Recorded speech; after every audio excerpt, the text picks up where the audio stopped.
H.P. Lovecraft's The Festival. Efficient daemons ut quae non sunt sic tamen quasi sint conspincianda homnibus exhibiant lactantius. I was far from home, and the spell of the eastern sea was upon me. In the twilight I heard it pounding on the rocks, and I knew it lay just over the hill where the twisting willows writhed against the clearing sky and the first stars of evening. And because my fathers had called me to the old town beyond, I pushed on through the shallow, new-fallen snow along the road that soared lonely up to where Aldebaran twinkled among the trees, on toward the very ancient town I had never seen, but often dreamed of. It was the Yuletide that men call Christmas, though they know in their hearts it is older than Bethlehem and Babylon, older than Memphis and mankind. It was the Yuletide, and I had come to the last to the ancient sea town where my people had dwelt and kept festival in the elder time when festival was forbidden, where also they had commanded their sons to keep festival once every century, that the memory of primal secrets might not be forgotten. Mine were an old people, and were old even when this land was settled 300 years before, and they were strange because they had come as a dark, furtive folk from opiate southern gardens of orchid, and spoke in another tongue before they learned the tongue of the blue-eyed fishers, and now they were scattered and shared only the rituals of mysteries that none living could understand. I was the only one who came back that night to the old fishing town as legend bade, for only the poor and the lonely remember. Then, beyond the hill's crest, I saw Kingsport outspread frostily in the gloaming, snowy Kingsport with its ancient vanes and steeples, ridgepoles and chimney pots, wharves and small bridges, willow trees and graveyards, endless labyrinths of steep, narrow, crooked streets, and dizzy church-crowned central peak that time durst not touch. Ceaseless mazes of colonial houses piled and scattered at all angles and levels like a child's disordered blocks. Antiquity hovering on gray wings over winter-whitened gables and gambrel roofs. Fanlights and small-paned windows, one by one gleaming out in the cold dusk to join Orion and the archaic stars. And against the rotting wharves the sea pounded, the secretive, immemorial sea out of which the people had come in the elder times. Beside the road at its crest a still higher summit rose, bleak and windswept, and I saw that it was a burying ground where black gravestones stuck ghoulishly through the snow like the decayed fingernails of a gigantic corpse. The printless road was very lonely, and sometimes I thought I heard a distant, horrible creaking as if a gibbet in the wind. They had hanged 4 kinsmen of mine for witchcraft in 1692, but I did not know just where. As the road wound down the seaward slope, I listened for the merry sounds of a village at evening, but did not hear them. Then I thought of the season, and felt that these old Puritan folk might well have Christmas customs strange to me, and full of silent hearthside prayer. So after that I did not listen for merriment, or look for wayfarers, but I kept on down past the hushed, lighted farmhouses and shadowy stone walls to where the signs of ancient shops and sea taverns creaked in the salt breeze, and the grotesque knockers of pillared doorways glistened along deserted, unpaved lanes in the light of little curtained windows. I had seen maps of the town and knew where to find the home of my people. It was told that I should be known and welcomed, for village legend lives long, So I hastened through back street to Circle Court and across the fresh snow on the one full flagstone pavement in the town to where Green Lane leads off behind the market house. The old map still held good, and I had no trouble, though at Arkham they must have lied when they said the trolleys ran to this place, since I saw not a wire overhead. Snow would have hid the rails in any case. I was glad I had chosen to walk, for the white village had seemed very beautiful from the hill, and now I was eager to knock at the door of my people, the seventh house on the left in Green Lane, with an ancient peaked roof and jutting second story, all built before 1650. There were lights inside the house when I came upon it, and I saw from the diamond window panes that it must have been kept very close to its antique state. The upper part overhung the narrow grass-grown street and nearly met the overhanging part of the house opposite, so that I was almost in a tunnel, with the low stone doorstep wholly free from snow. There was no sidewalk, but many houses had high doors reached by double flights of steps with iron railings. It was an odd scene, and because I was strange to New England, I had never known its like before, though it pleased me. I would have relished it better if there had been footprints in the snow and people in the streets, and a few windows without drawn curtains. When I sounded the archaic iron knocker, I was half afraid. Some fear had been gathering in me, perhaps because of the strangeness of my heritage, and the bleakness of the evening, and the queerness of the silence in that aged town of curious customs. And when my knock was answered, I was fully afraid, because I had not heard any footsteps before the door creaked open. But I was not afraid long, for the gowned, slippered old man in the doorway had a bland face that reassured me, and though he made signs that he was dumb, he wrote a quaint and ancient welcome with a stylus and wax tablet he carried. He beckoned me into a low, candle-lit room with massive exposed rafters and dark, stiff, sparse furniture of the 17th century. The past was vivid there, for naught an attribute was missing.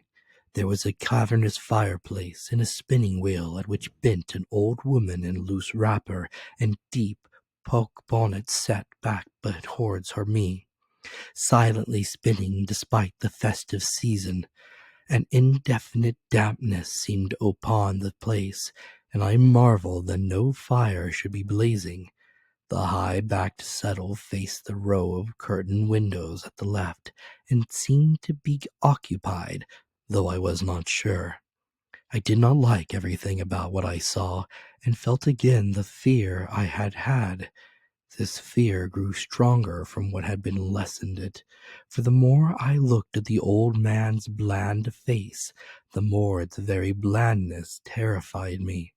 The eyes never moved, and the skin was too like wax. Finally, I was sure it was not a face at all, but a fiendishly cunning mask. But the flabby hands, curiously gloved, wrote genially on the tablet and told me I must wait a while before I could be led to the place of festival.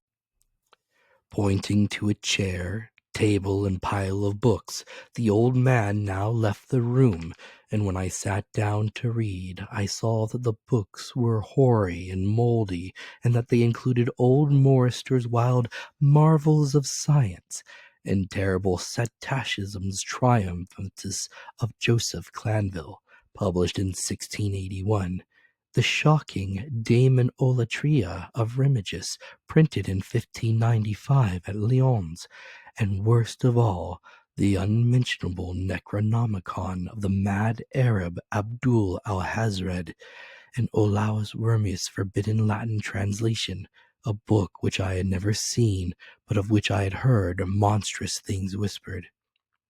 No one spoke to me, but I could hear the creaking of the signs in the window outside, and the whirl of the wheel as the bonded old woman continued her silent spinning. Spinning. I thought the room and the books and the people very morbid and disquieting, but because an old tradition of my father's had summoned me to strange feastings, I resolved to expect queer things. So I tried to read, and soon became trembling absorbed by something I found in that accursed Necronomicon. A thought and a legend, too hideous for sanity or consciousness, but I disliked it when I fancied I heard the closing of one of the windows that the settle faced, as if it had been stealthily opened. It had seemed to follow a whirring that was not of the old woman's spinning wheel. This was not much, though, for the old woman was spinning very hard, and the age clock had been striking. After that I lost the feeling that there were persons on the settle, and was reading intently and shudderingly when the old man came back booted and dressed in a loose antique costume, and sat down on the very bench, so that I could not see him. It was certainly nervous waiting, and the blasphemous book in my hands made it doubly so. When 11 struck, however, the old man stood up, glided to a massive carved chest in a corner, and got 2 hooded cloaks, one of which he donned, and the other of which he draped around the old woman, who was ceasing her monotonous spinning. Then they both started for the outer door, the woman lamely creeping, and the old man, after picking up the very book I had been reading, beckoned me as he drew his hood over that unmoving face or mask. We went out into the moonless and tortuous network of that incredibly ancient town, went out as the lights in the curtained windows disappeared one by one, and the dog star leered at the throng of cowled, cloaked figures that poured silently from every doorway and formed monstrous processions up this street and that, past the creaking signs and antediluvian gables, the thatched roofs and diamond-paned windows, threading precipitous lanes where decaying houses overlapped and crumbled together, gliding across open courts and churchyards where the bobbing lanterns made eldritch drunken constellations. Amid these hushed throngs I followed my voiceless guides, jostled by elbows that seemed preternaturally soft, and pressed by chests and stomach that seemed abnormally pulpy, but seeing never a face and hearing never a word. Up, up, up the eerie columns slithered, and I saw that all the travelers were converging as they flowed near a sort of focus of crazy alleys at the top of a high hill in the center of the town, where perched a great white church. I had seen it from the road's crest when I looked at it, Kingsport, in the new dusk, and it had made me shiver because Aldebaran had seemed to balance itself a moment on the ghostly spire. There was an open space around the church, partly a churchyard with spectral shafts, and partly a half-paved square swept nearly bare of snow by the wind, and lined with unwholesomely archaic houses having peaked roofs and overhanging gables. Death fires danced over the tombs, revealing gruesome vistas, though queerly failing to cast any shadows. Past the churchyard, where there were no houses, I could see over the hill's summit and watch the glimmer of stars on the harbor, though the town was invisible in the dark. Only once in a while a lantern bobbed horribly through serpentine alleys on its way to overtake the throng that was now slipping speechlessly into the church. I waited till the crowd had oozed into the black doorway, and till all the stragglers had followed. The old man was pulling at my sleeve, but I was determined to be the last. Then I finally went, the sinister man and the old spinning woman before me. Crossing the threshold into the swarming temple of unknown darkness, I turned once to look at the outside world as the churchyard phosphorescence cast a sickly glow on the hilltop pavement. And as I did so, I shuddered, for though the wind had not left much snow, a few patches did remain on the path near the door, and in that fleeting backward look it seemed to my troubled eyes that they bore no mark of passing feet, not even mine. The church was scarce lighted by all the lanterns that had entered it, for most of the throng had already vanished. They had streamed up the aisle between the high white pews to the trap door of the vaults which yawned loathsomely open just before the pulpit, and were now squirming noiselessly in. I followed dumbly down the foot-worn steps and into the dank, suffocating crypt. The tale of that sinuous line of night marchers seemed very horrible, and as I saw them wriggling into a venerable tomb, they seemed more horrible still. Then I noticed that the tomb's floor had an aperture down which the throng was sliding, and in a moment we were all descending an ominous staircase of rough-hewn stone, a narrow spiral staircase, damp and peculiarly odorous, that wound endlessly down into the bowels of the hill, past monotonous walls of dripping stone blocks and crumbling mortar. It was a silent, shocking descent, and I observed after a horrible interval that the walls and steps were changing in nature, as if chiseled out of the solid rock. What mainly troubled me was that myriad footfalls made no sound and set up no echoes. After more aeons of descent, I saw some side passages or burrows leading from unknown recesses of blackness to the shaft of nighted misery. Soon they became excessively numerous, like impious catacombs of nameless menace, and their pungent odors of decay grew quite unbearable. I knew we must have passed down through the mountain and beneath the earth of Kingsport itself, and I shivered that a town should be so aged and maggoty with subterraneous evil. Then I saw the Lord shimmering in pale light, and heard the insidious lapping of sunless waters. Again I shivered, for I did not like the things that that night had brought, and wished bitterly that no forefather had summoned me to this primal rite. As the steps in the passage grew broader, I heard another sound, the thin, whining mockery of a feeble flute, and suddenly there spread out before me the boundless vista of an inner world, a vast fungus shore lit by a belching column of sick greenish flame, and washed by a wide oily river that flowed from abysses frightful and unsuspected to join the blackest gulfs of immemorial ocean.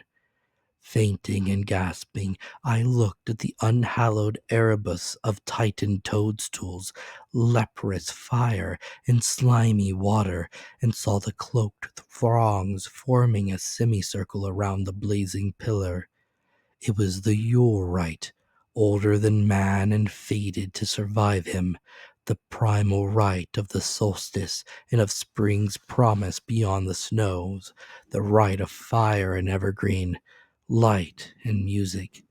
And in the Stygian grotto I saw them do the rite, and adore the sick pillar of flame, and throw into the water handfuls gouged out of the viscous vegetation which glittered green in the chlorotic glare. I saw this, and I saw something amorphously squat far away from the light, piping noisomely on a flute, and as the thing piped, I thought I heard noxious muffled flutterings in the fetid darkness where I could not see. But what frightened me most was that flaming column, spouting volcanically from depths profound and inconceivable, casting no shadows as healthy flames should, and coating the nitrous stone above with a nasty, venomous verdigris. For in all that seething combustion no warmth lay, but only the clamminess of death and corruption. The man who had brought me now squirmed to a point directly beside the hideous flame, and made stiff ceremonial motions to the semicircle he faced. At certain stages of the ritual they did groveling obeisance, especially when he held above his head that abhorrent Necronomicon he had taken with him, and I shared all the obeisances because I had been summoned to this festival by the writings of my forefathers. Then the old man made a signal to the half-seen flute player in the darkness, which player thereupon changed its feeble drone to a scarce louder drone in another key, precipitating as it did so a horror unthinkable and unexpected. At this horror I sank nearly to the lichened earth, transfixed with a dread not of this world, nor any world, but only of the mad spaces between the stars.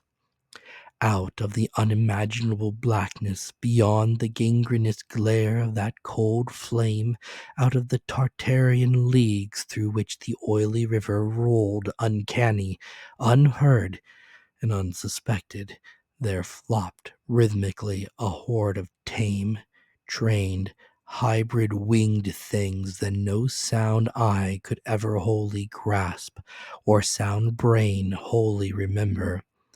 They were not altogether crows, nor moles, nor buzzards, nor ants, nor vampire bats, nor decomposed human beings, but something I cannot and must not recall. They flopped limbly along, half with their webbed feet and half with their membranous wings, and as I reached the throng of celebrants, the cowled figures seized and mounted them, and rode off one by one along the reaches of that unlighted river into pits and galleries of panic, where poison springs feed frightful and undiscoverable cataracts.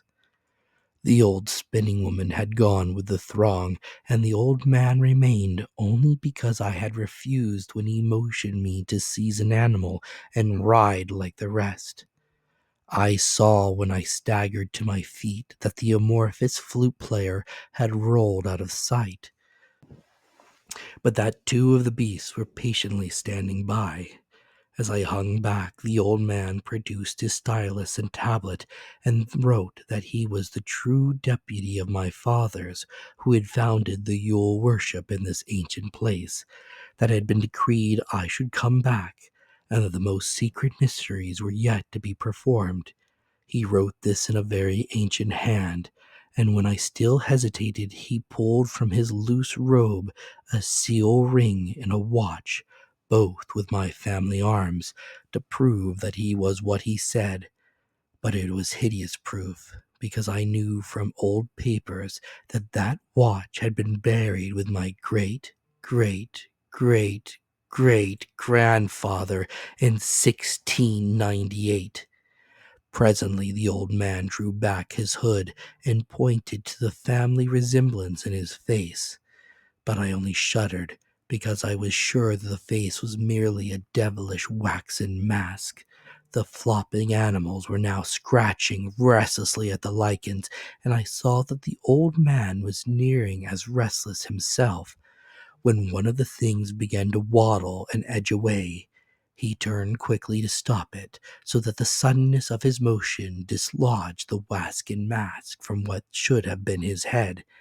And then, because that nightmare's position barred me from the stone staircase down which we had come, I flung myself into the oily underground river that bubbled somewhere to the caves of the sea, flung myself into that putrescent juice of earth's inner horrors before the madness of my screams could bring down upon me all the charnel legions these pest gulfs might conceal.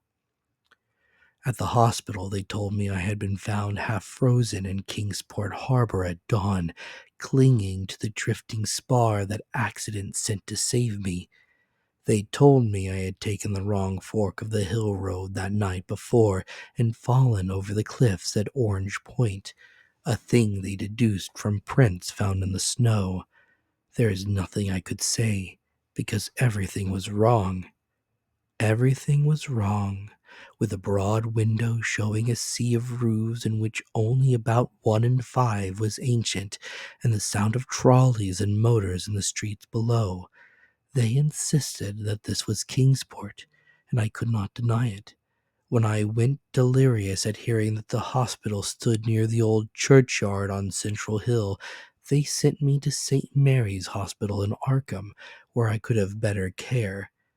I liked it there, for the doctors were broad-minded and even lent me their influence in obtaining a carefully sheltered copy of Alhazred's objectionable Necronomicon from the library of Miskatonic University. They said something about a psychosis and agreed I'd better get any harassing obsessions off my mind. So I read again the hideous chapter and shuddered doubly because it was indeed not new to me. I'd seen it before. Let footprints tell what they might, and where it was I had seen it were best forgotten. There was no one, in waking hours, who could remind me of it, but my dreams are filled with terror because of phrases I dare not quote.